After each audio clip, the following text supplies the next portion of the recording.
नमस्कार प्रणाम दोस्तों, हम अनुराधा कुमारी रवा सबके बीच में आज हम फिर एगो बेटी के सहाना भेजे जा रहल बनी। अगर अच्छा लगी तो दिल से लाइक करम जा, शेयर करम जा और कमेंट करके बताएम जा कि ई गाना कैसन लागल हटे। तो इहो एगो बेटी के दर्द बाटे, तो रवा सब सुनी जा। काथी के चहटैया पापा हो बैठल बानी, हमरा के बैठवले बानी है।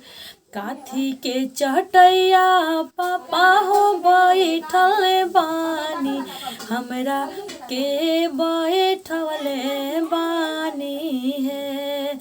हे कौने रंग बस्तरवा पापा हो पहिनले बानी, हमरा के पहिरवले बानी है।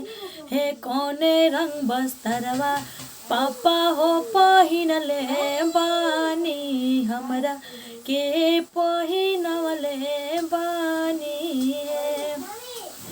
कुसा के चटैया बेटी हो बैठल बानी, तोहरा के बैठवले बानी है।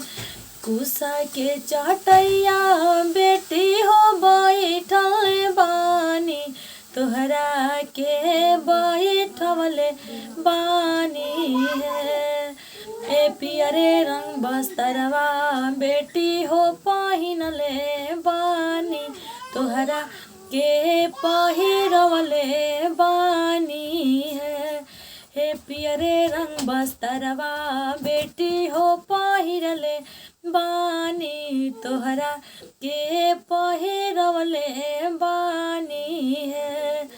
काथी के छतिया माँ हो तू कैले बारू, हमारा के तेजतारू।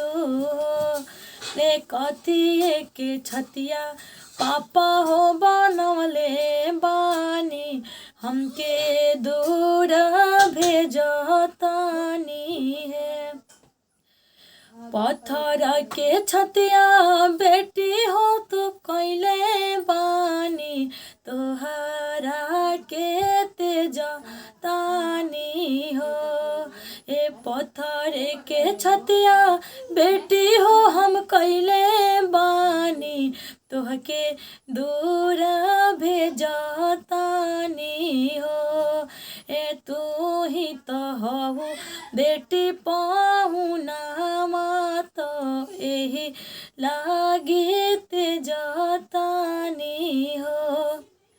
दोस्तों, अगर अच्छा लगे तो लाइक शेयर कमेंट कीजिएगा और बताइएगा कि गाना कैसा लगा और मेरा आवाज़ कैसा लगा। तो कमेंट करना नहीं भूलिएगा। बहुत बहुत धन्यवाद।